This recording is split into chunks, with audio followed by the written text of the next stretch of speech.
jërë ngeen jëf dal leen ak jàmm mbokku internetu info Actubuzz comme niñ ko gisee muy tolluwaayu patriote yi ci li nga xamante ni mooy jafe-jafe nga xamante ni réew mi moo ngi ci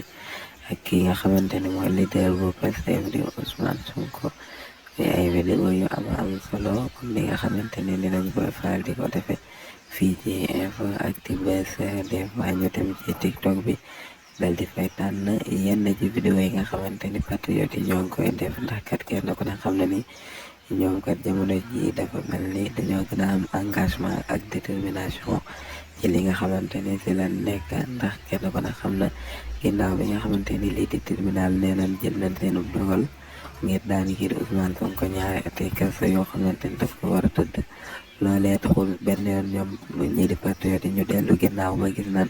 bracelet yi nga xamante ni ñoo ngi koy jaay tudde ko bracelet de la liberté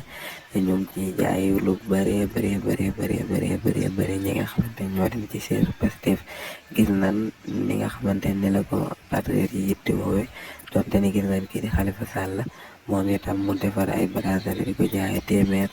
waaye dafa mel ni daal loole bës bi mu war a am des na ndax kat patriote day mel ni bës bi nga xamante ne am nañ ko ci Sénégal nit mënu ko bokk ak ñoom. kon daal mu nekk mbir boo xamante ne mbir bu yéeme la muy taxawaay yi nga xamante ni ñii di patriote yi muy ñi nga xamante ni ñoom ñoo ànd ak Ousmane Sonko amee nañ ko fii ci réewum Sénégal toujours di gën a jëm kanam.